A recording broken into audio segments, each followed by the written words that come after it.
Moi, je salue le sang-froid de ces 3 chasseurs parce que la disproportion des forces, elle est incroyable. Parce que tu disais affrontement, il n'y a pas eu d'affrontement en fait. Ils se sont fait Mmh. attaquer Oui, oui, il par y a des pas d'affrontement, dizaines, non, non. par des C'est une dizaines attaque. de migrants. Ils étaient 3. Ils ont vu leur vie défiler. Et le petit garçon, ils ont eu la présence d'esprit de lui dire non, t'inquiète, c'est un jeu, ils l'ont mis à l'abri, etc. Donc le gamin, il s'est pas rendu compte de ce qui se passait.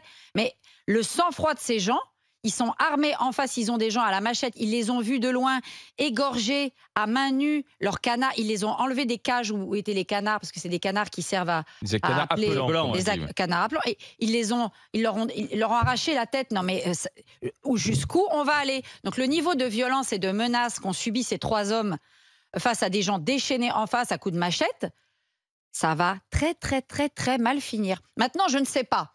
Pendant que l'Allemagne réagit, pendant que M. Kirchsteimer, ministre, alors c'est pas un mec de droite, c'est peut-être un mec de gauche, le Premier ministre britannique, est en Italie pour dire « Oh, dis donc, Il a félicité Mme c'est bien ce Mélanie. qu'a fait Mme Mélanie Mhm. pour lutter contre l'immigration. » Non, en France, on est encore là à se couper les cheveux en 12. On n'a Qu'est-ce pas, qu'on va... on n'a pas de gouvernement en France. Qui s'est dit ticon qu'on va Oui. prendre au gouvernement? C'est ça le problème. Oh là là, il faut des gens de gauche. Oh, je vais voir Fabien Roussel. Non mais oh, A priori, quand Fabien est-ce Roussel qu'en sera pas France dans on le va gouvernement. réagir? Là, il va y avoir une catastrophe. Et je peux vous dire que si jamais ces chasseurs ou demain des gens réagissent et qu'ils tirent ou ils se défendent contre des gens qui les attaquent, on va en entendre parler et ça va, je vous le dis, pour moi, on n'est pas loin du précipice. Là, les gens sont hors d'eux. Il n'y a pas de gouvernement, il n'y a pas de réaction, il n'y a pas de politique mise en œuvre et M. Barnier ne va pas faire des miracles en 6 mois. La situation est catastrophique et calamiteuse et c'est le résultat de 20 ans de laisser-aller. Jérôme. Il y a tout qui dysfonctionne dans cette histoire. C'est que quand tu écoutes les chasseurs, ils te disent eux-mêmes qu'ils passent leur temps à essayer de protéger les migrants, qu'ils leur donnent à manger de temps en temps quand ils sont affamés, qu'ils les empêchent de traverser parce qu'il y a un risque fort de noyade. Mais tu as un marché, tu as une espèce de marché de la pauvreté qui s'est construit avec des passeurs. C'est une mafia Qui gagne un fric monstre. qui gagne un fric monstre et qui protège son gagne-pain, quoi, et qui refuse que les chasseurs préviennent les forces de l'ordre et qui ont donc sans doute organisé ce truc-là pour faire peur à ceux-là et aux autres chasseurs en leur disant ni plus ni moins chasse gardée. Bougez pas, là c'est chez nous, quoi, chasse gardée. Parce que nous on les fait passer à partir de là, vous n'avez rien à faire là. Et les chasseurs te disent qu'ils voient les forces de l'ordre très régulièrement faire des rondes, mais la journée. Et Oui. jamais la nuit. À 4h du matin, il n'y avait pas de Et force tout de se l'ordre. passe la nuit. Il n'y a jamais de force de l'ordre la nuit. Donc il y a quand même une espèce de laisser-faire. Je veux dire, on ne me fera pas croire que les forces de l'ordre ne sont pas au courant de ce qui se passe la nuit. On laisse faire et on laisse tout justement la responsabilité à ceux qui sont là, parce que la chasse est ouverte, qui sont là et qui font le job d'hommes en protégeant d'autres hommes, quoi. Et ça se retourne contre eux. Donc c'est une honte. Et les associations. Et il aurait pu, et je te rejoins, il aurait pu arriver un drame. Bien sûr. Et les Total, il aurait pu y associations avoir la avec mort, leurs quoi. bons sentiments en bandoulière, là, qui non plus ne les dissuadent pas, parce que moi je veux bien les passeurs, etc. Mais il y a aussi toutes ces associations qui, quelque part, les encouragent, faire en sorte qu'ils restent là, qui les encouragent, alors qu'il pourrait y avoir une autre attitude vis-à-vis de ces pauvres gens qui veulent absolument aller en Angleterre. À un moment, moi je vais vous dire, il n'y a qu'à les laisser aller en Angleterre. Et puis quand il y aura des centaines de migrants qui vont mourir dans C'est la déjà un peu Manche, le cas sur le. eh si ben, fait le on bilan dira sur à ces l'année, hein. associations, je croyais que vous aviez les bons sentiments en bandoulière. Ça suffit en fait, ces gens-là. Moi, On a Willy Schran, subvention en notre, plus, notre ami subventionné par président l'État. de la Fédération nationale des chasseurs qui est avec nous. Bonjour Willy. Bonjour les GG. Salut, Willy. Tu es au cœur de Salut la à tous. problématique là, de ce qui se passe Vous avez vu les là-bas. chasseurs? Oui, je suis au cœur du truc. Moi, j'habite à quelques kilomètres. Oui, Donc en je vois plus, t'es là, énormément quoi. de migrants passer chez Oui. moi, au bout de mon jardin. Enfin, c'est Et quelque ils ont chose de failli commun. laisser leur peau, vraiment, tes camarades chasseurs là? Ouais, ils ont vraiment failli laisser leur peau. Mais tu sais, je vais te dire, ça, c'est arrivé 20 fois, ce genre de situation. Peut-être pas aussi violent que ça, mais tout l'été.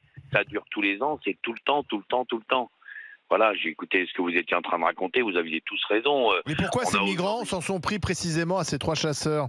Il faut juste prendre le contexte. T'as des mecs qui payent un passeur. Bon, ils ont un peu de sous, ils achètent un bateau. En moyenne, c'est 20 000 balles, et puis ils se mettent à 60, 40, 80, selon la taille du bateau. Ils arrivent, ils le mettent sur la plage, ils se disent, cette nuit-là, il y a eu 9 tentatives. Je vais dire petite nuit. Petite nuit, donc 9 bateaux différents. Il y en a qu'un qui est parti. Celui qui est parti s'est fracassé sur les rochers, il y a 8 morts. Vous en avez entendu parler. Les 8 autres ont été avortés. Le gars, il est en furie. Il a mis de l'argent, il a payé un passeur, il a pris le bateau, il a fait 20 mètres sur l'eau, les forces de l'ordre l'ont arrêté, ils ont réquisitionné le bateau, les gars retournent dans la nuit, ils tombent sur qui? Des chasseurs. des chasseurs, d'abord des voitures. Ils les fracassent, après ils voient que les mecs sont dans la hutte, ils essayent de les sortir et de les tuer. Ils veulent pas sortir, ils prennent les machettes, ils découpent les canards en leur faisant voir. Les gars tirent un peu de coups de fusil en l'air pour essayer de se dégager. Heureusement, les forces de l'ordre arrivent et tout va bien. Je suis très fier des chasseurs. Encore une fois, il n'y a pas eu... heureusement, ça n'a pas été jusqu'au bout, parce que n'importe quelle personne normalement constituée, quand tu vois que ces gens sont là avec des barres de fer, des battes de baseball, des machettes, qu'ils ont envie de te sortir de là, pas pour être gentils, quoi, pas pour être gentils, parce qu'ils sont très en colère. Et puis les migrants aujourd'hui, c'est plus les mêmes qu'il y a quelques années. On voyait des gens arriver avec des pantalons pleins de boue, des familles, des gens. Maintenant, on a des mecs qui sont broutés jusqu'ici, ils sont frais comme des gardons, prêts à sauter dans les bateaux et de partir. J'entendais ce que disait Barbara. Le vrai problème dans tout ça, c'est l'hypocrisie de l'Angleterre. Ils n'ont jamais changé leur loi. Ils sont sur un droit du sol permanent. C'est une manne financière de trafic humain légitime qui rentre en Angleterre aujourd'hui. Il faut savoir le dire. C'est ça la vérité. Et nous, on n'a pas à avoir une frontière sur les côtes du Pas-de-Calais. La frontière, elle est entre les deux territoires au milieu de la mer. Et que les Anglais s'occupent de leur merdier qu'ils sont en train de faire. Mais Willy, pour qu'on comprenne bien, ceux qui ont attaqué les chasseurs, ce sont des migrants ou c'est la mafia des passeurs qui est là et qui monte... C'est les migrants. C'est les migrants. Parce qu'il faut bien comprendre une chose, Alain. C'est pas parce qu'on est migrant qu'on est gentil. T'as toutes sortes de gens qui viennent. T'as des gentils, des pas gentils, des très méchants et des voyous. Et il y en a, c'est peut-être même des assassins. On ne sait pas ce qu'il y a derrière ces gens. On ne sait pas, on les connaît pas. Ils arrivent là. C'est plus les familles qu'on voyait arriver il y a 10 ans. Maintenant, c'est tous des hommes en pleine force physique. Moi, je ne sais pas ce que c'est. Et des problèmes. Il y a quelques semaines, c'était bataille rangée dans un lotissement complet à coups de carque-branche. Faut voir les vidéos. Il y a quelques jours, ils mettaient le feu à la friterie de Grand-Fort Philippe pour faire diversion avec cette bouteille de gaz en espérant faire venir les forces de l'ordre à cet endroit-là et pour jeter les bateaux sur la plage. C'est tous les jours une espèce de guérilla urbaine dans un monde rural. C'est tous les jours. Mais il n'y a pas des associations qui sont là aussi pour faire quand même tampon, essayer de calmer les choses? Rien du tout. Les associations, Barbara avait raison là-dessus. Faut arrêter. Alors les mecs, ils arrivent, ils sont tous équipés, ils ont un portable, ils sont en pleine forme, ils sont sapés comme toi et moi, tout va bien. Je dis pas que c'est mal. Il y a aussi des gens malheureux là-dedans. Mais on est en train, de part et d'autre de la mer du Nord et de la Manche, d'entretenir effectivement quelque chose. C'est-à-dire les gens qui arrivent, on s'occupe bien d'eux, ils sont nourris, ils sont logés, tout va bien. Donc alors, tout va bien pour pas partir de l'autre côté. Les Anglais ne changent pas la loi et font la fine bouche et les vierges effarouchées, alors qu'on a tous très bien compris ce qu'ils veulent. C'est une main-d'œuvre qui rentre là-bas à quelques euros de l'heure et qui permet bien de booster les choses maintenant qu'ils sont sortis de l'Europe. Bon, tout ça, c'est une erreur d'un bout à l'autre. Mais ils sont combien de personnes, Willy, qu'on comprenne bien? Parce c'est compliqué d'avoir des chiffres exacts. Parce que tu dis c'est constamment. Mais ça représente, selon toi, puisque tu habites à quelques kilomètres, tu le vois au quotidien. Bouchard a dit ce matin entre 1500 et 2000 migrants en ce moment à Calais. C'est ça à peu près, Willy? Oui, ça s'étale d'abord sur beaucoup plus de côtes que ça et sur une partie de la côte nord. Donc il faut compter qu'on a toujours en permanence un flux continuel entre 3 et 6 000 migrants en permanence. C'est ça le bon chiffre. Voilà, avec des pics à certains moments qui peuvent monter au-delà de ça.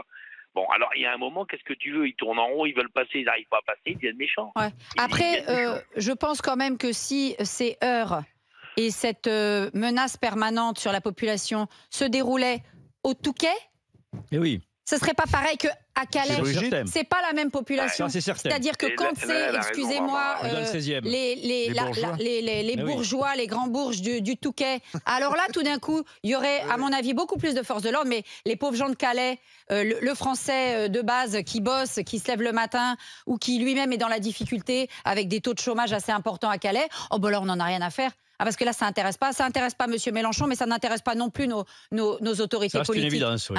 Parce que ça aussi, c'est pareil. Moi, j'attends que la colline du Crac, elle vienne s'installer dans le 8e. Là, on va voir si ça va pas dégager un peu plus vite. Mais on s'en fout. C'est dans le 18e, le 19e, le 20e, on s'en fout. Pendant les JO, on a fait le ménage. Ah oui, mais ça, voilà. On a rasé la ça aussi. Mais en fait, il n'y Willy... a pas de JO à Calais, malheureusement. Malheureusement, il n'y a pas de JO à Calais. Non, mais simplement une dernière question, Willy. En fait, pauvres gens qui subissent. Oui, vas-y. On a l'impression quand même qu'il n'y a pas de solution. C'est des pauvres gens entre eux. On est dans une impasse. Parce que chacun reste campé sur ses positions. Gérald Darmanin nous expliquait encore récemment, parce qu'il était sur place, qu'il fallait un nouveau traité avec la Grande-Bretagne. Bon, de toute façon, là, il va falloir attendre, parce qu'il n'y a pas encore de gouvernement. On ne sait pas quelle sera sa marge de manœuvre. Donc, on ne voit pas de solution à court terme, en fait. Donc, il y aura de nouveau des migrants qui vont se noyer dans la Manche. De nouveau, sans doute, des migrants peut-être qui vont attaquer des gens qui habitent là pour X raisons. Non, mais surtout, c'est une problématique qui n'est pas ancienne du tout. Si tu mais non, ça fait 3 jours. Depuis 20 ans. Ça vient d'arriver. on découvre la chose. Willy, merci d'avoir C'est grave. été avec nous, Willy. Bye, bye. Je te Merci dis à vous, les GG. Et à puis au bientôt plaisir de vous revoir dans les bientôt. GG. Ça serait bien Ouais, à de bientôt. revenir chez nous un peu, Willy, de venir en plateau. Vous aurez le droit de m'avoir un Oh là matin là. le 2 octobre. Je viens vous voir. Je vous fais des gros Super. bisous. Bonne Allez, journée, à Willy. bientôt, À merci. bientôt dans les grandes gueules. On va continuer la discussion dans un instant, puisque ça y est, maintenant, on a le cadre, les détails de ce qui s'est passé du côté du marais de Tardingen, je crois. Il paraît qu'on dit Tardigan. Tardigan. Mets ton cardigan et Je va à connais pas Tardigan. du tout. On devrait demander Parce à que si Willy on dit de prononcer. Tardingen, ça fait un peu C'est alsacien, Barbara, je crois. ça fait un peu Barbara. Bon, quoi qu'il en soit, on va continuer Ah, d'en discuter Göttingen. avec Attendez. vous. Ça, c'est une belle Je fais chanson de confession. Barbara, c'est Tout vrai. à l'heure, je suis en Marty, il me dit Laurent Wauquiez va rentrer dans le gouvernement. Ah J'ai oui. dit qui Laurent Wauquiez. Et donc dans le sud, on dit pas Laurent Wauquiez, oui, dans le on dit sud-ouest, Laurent on prononce- Wauquiez. Toutes les lettres sont faites pour être prononcées. Bonjour les grandes gueules. Bonjour, Mickaël. Vous êtes vous-même dans le Pas-de-Calais. Justement, on dit bien Tardingan, alors, c'est ça On hein dit bien Tardingan en effet. D'accord. Vous êtes technicien. Vous habitez pas loin de ce coin-là? À 200 mètres de la plage sur la Manche, donc moi j'habite Wimereux. D'accord. Alors, Qu'est-ce effectivement, que vous voyez alors c'est une jungle, c'est violent, il y a du danger, Alors, dites-nous. Il n'y a pas de danger du tout puisque moi je rencontre très régulièrement des migrants en promenant mes chiens, il n'y a aucun danger. Alors en effet, il y en a de plus en plus en ce moment.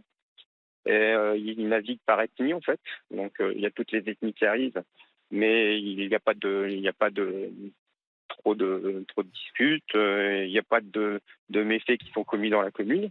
Mais vous voyez les bateaux, vous voyez On voit les le bateaux, trafic. on voit les Zodiacs partir avec donc un Zodiac, ça doit contenir 9 personnes maxi. Ils doivent être une 35-40 dessus. Mais je comprends pas, il y a des forces de l'ordre là. Il y a des forces de l'ordre matin, midi, soir et nuit. Et comment Il y a ça des se fait que les avions, il y a bateaux des arrivent à avions. partir? À mon avis, les passeurs sont relativement intelligents et ils savent, ils connaissent les horaires de levée de garde des gendarmes qui sont postés ici. Donc vous êtes en train de nous dire que ce qui s'est passé hier, c'est anecdotique en fait. Je dis pas ça. Je sais pas, qu'il ça, faut pas- ça a il l'air faut d'être pas- bon enfant à vous écouter. C'est de l'exceptionnel, Ah ouais. d'accord? Ça n'arrive pas tous les jours non plus. Dans Calais, il n'y a pas de problématique de délinquance, il n'y a pas de Alors- hausse de cambriolage, non pas du tout. Tout ça, c'est des Moi, fantasmes j'habite de pas la Calais, mairie et des je- habitants. Je n'habite pas Calais, Mme Bouchard parle sur son secteur d'activité. Calais, elle connaît bien, elle est maire depuis pas mal d'années maintenant. Moi, je vous parle de ce qui se passe sur le littoral, à 35 km de Calais. D'accord? Oui, c'est surtout le littoral. Donc, C'est en sur le fait, littoral de Dunkerque en Normandie, maintenant. Ouais. Les migrants sont installés un peu partout. Mmh. Mais vous dites qu'il y en a de plus en plus, Mickaël. Oui, ça fait loin. En ce moment, il y a beaucoup d'arrivées, en effet. Pourquoi spécialement? On ne sait pas, il n'y a pas d'explication. Il y a des bonnes conditions météo en ce moment pour traverser, Mmh. donc ça peut expliquer cela. Et de quelle origine principalement, vous voyez? Érythrée, Afghanistan, quoi? Soudan. Alors oui, Afrique noire, Afghan, oui, pas mal. Avant, on voyait beaucoup d'Asiatiques, on en voit un peu moins maintenant. Mais est-ce que Ce vous sont en plutôt des hommes? Non, il y a des familles entières. Hein. Il y a des Il y a enfants, des il y a familles. des bébés, il y a des femmes, des enfants. Est-ce que je comprends il y a pas, pas- moi il y a pas que par où des ils sont hommes, hein. arrivés surtout. Alors, c'est vrai que sur 35 km, c'est sans doute difficile de sécuriser l'intégralité de la côte, mais comme c'est quelque chose qui revient chaque jour, etc., on a du mal quand même à comprendre comment on n'arrive pas à endiguer cela.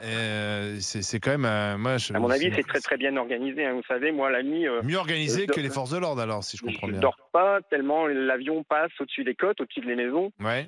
parce qu'ils chassent, ils Ah, il y a un de avion repérer qui les essaie de migrants. les repérer. Ah bien sûr, hein, il n'y a pas Ouais. qu'un avion, il y a des hélicos, il y a des bateaux, il y a. Donc, il y a des moyens considérables qui sont quand même déployés.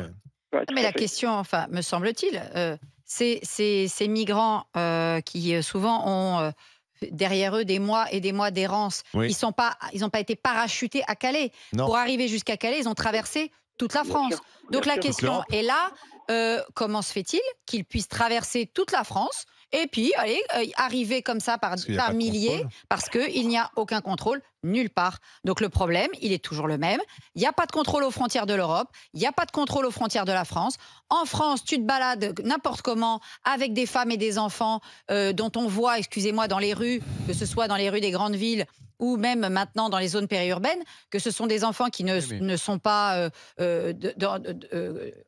éduqués éduqué dans des conditions normales. Un enfant, un bébé, un nourrisson, vous allez me dire qu'il a eu tous ces vaccins, qu'il est dans un bon état sanitaire. Donc c'est une question aussi de non-assistance à personne en danger. Donc encore une fois, je le redis, ces associations qui quelque part continuent d'entretenir cela, ne travaillent pas du tout pour les droits humains. Parce que c'est inhumain de laisser des gens entrer sur un territoire où ils ne sont pas acceptés. Quand vous ouvrez la porte de chez vous, vous ne faites pas rentrer tout le monde. Vous allez faire rentrer ceux dont vous pouvez vous occuper. Nous, on laisse des milliers de gens dans des conditions inhumaines et après on vient nous parler d'humanité, il faut traiter les gens avec humanité. Non, déjà les laisser entrer, c'est inhumain. Jérôme, sur la question sanitaire. La question sanitaire, on la connaît. Je crois qu'il y a beaucoup de personnes actuellement qui parlent de supprimer l'AME. On voit là tout le risque. Pour en faire une aide médicale d'urgence. Ces populations, donc, on est incapable de bloquer, parce qu'encore une fois, il y a loin de la coupe aux lèvres. C'est facile de dire on va bloquer les frontières, mais enfin, les frontières, elles sont grandes, hein, surtout en France. Et donc, pour arriver à vraiment les bloquer, je vous laisse imaginer le temps que ça va prendre. Donc ça veut dire qu'on va continuer à avoir des populations comme ça qui vont traverser la France, on va continuer à avoir des milliers de migrants qui vont traverser la France, et que si on supprime l'AME, on aura une émergence de pathologies infectieuses qui avaient jusque-là disparu et qui maintenant sont en train d'avoir un rebond qui est extrêmement important, comme la tuberculose par exemple. Donc il faut que... Oui, ça va coûter cher, mais tant qu'on n'aura pas endigué cela, il faudra bien soigner ces gens. Le problème, on voit bien le problème de maladie, c'est des autres mais on voit bien que le problème, c'est pas l'AME là. Le problème de Calais, c'est des gens qui veulent à tout prix passer en Grande-Bretagne. On est bien d'accord, mais qui traversent la France. AME ou pas AME, ça n'a, à mon avis, là pour le coup, c'est hors sujet. Le sujet, c'est qu'est-ce qu'on fait. Il m'a interrogé sur le plan sanitaire. Non, mais qu'est-ce qu'on fait pour les empêcher de traverser? Parce qu'après, il y a des drames dans la Manche. On les déplore d'ailleurs de part et d'autre. Les autorités britanniques pleurent sur les morts de la Manche. Enfin bon, personne ne les empêche. Les deux pays ne sont pas capables de trouver des solutions. Je veux dire, c'est quand même un échec, pardon, je suis désolé, un échec à la fois de l'État français et de l'État britannique. Je suis désolé. C'est surtout un échec. Non, mais c'est surtout un échec. Et ça retombe sur qui? Ça retombe sur ces chasseurs qui sont agressés, ça retombe sur des Calaisiens. C'est surtout un échec de l'Europe. Cette problématique, elle touche l'Europe, et donc il devrait y avoir, si tu veux, il devrait y avoir une vraie politique européenne. Mais la Grande-Bretagne n'est plus en Europe, ça n'a pas échappé.